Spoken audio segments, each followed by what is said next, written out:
Ethan Miller used to call his mother 10 times a day. "Mom, where are my shoes? Mom, I'm hungry. Mom, can you come sit with me?"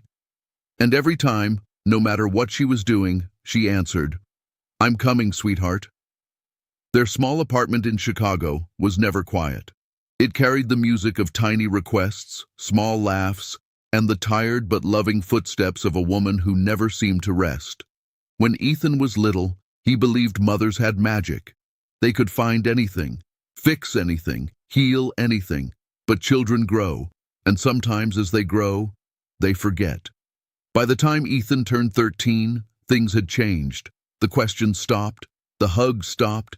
Even the word mom started sounding different, shorter, colder. "Yeah. What? I know." His world was bigger now.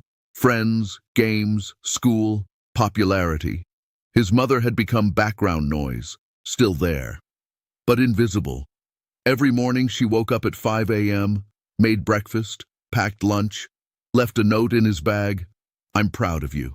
Have a great day. You are my sunshine." Ethan never read them. Straight from the bag, trash, sometimes without opening. One evening she asked, "Do you want me to come to your school play tomorrow?" Ethan didn't look up from his phone. Not really. Parents make it awkward. The sentence was small, but it landed like a hammer. She smiled anyway. "Okay, I understand." And she did what mothers do best. She pretended it didn't hurt. Weeks passed. They lived in the same apartment but in different worlds.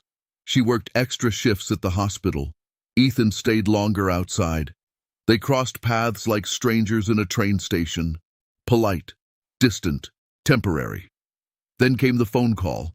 It arrived on a Thursday afternoon while Ethan was at basketball practice.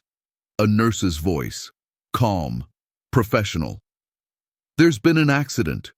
Hospitals are strange places for teenagers. Too white, too quiet." Ethan sat in a plastic chair staring at doors that kept opening and closing. Doctors walked fast. Machines beeped. No one explained time. Minutes felt like oceans. When he finally saw her, she looked smaller, wrapped in wires, breathing with help. He had never imagined his mother could look breakable. He wanted to say something cool, something strong, but the only word that came out was the one he had stopped using. "Mom." Her eyes opened for a moment, and there it was. That same look from childhood, warm, certain, loving. She tried to smile. "I'm here," he whispered, as if this time he was the one answering her call. She squeezed his fingers lightly, then slept again. The doctor talked about surgery, recovery, possibilities, big adult words. Ethan understood only one thing: nothing was guaranteed. That night, he went home alone. The apartment was silent, no footsteps, no dishes, no "I'm coming, sweetheart." On the kitchen table, he saw tomorrow's lunch, already prepared, with a note. Hands shaking, he opened it. "No matter how big you get, you'll always be my baby." Ethan sat on the floor and cried like he was 5 again. Days passed between hope and fear. He started talking to her, even when she couldn't answer. About school, about basketball, about how sorry he was, sorry for the eye rolls, sorry for the cold voice, sorry for throwing love in the trash like yesterday's paper. "I thought you would always be there," he said. The machines kept beeping, not angry, just honest. One afternoon, while he was reading her old notes beside the bed, she finally spoke. Very weak. "Ethan?" He jumped up. "I'm here, Mom, I'm here." She looked at him for a long moment as if memorizing his face. "I never stopped coming," she whispered, "even when you stopped calling."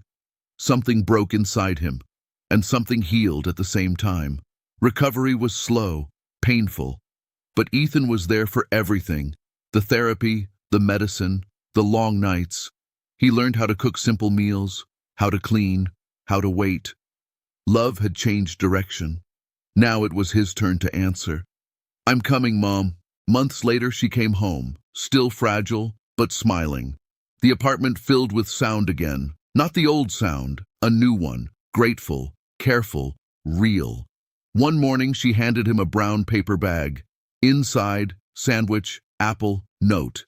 He held it like treasure. At school, someone laughed. "Dude, that's for kids." Ethan smiled. "Yeah," he said proudly, "I know."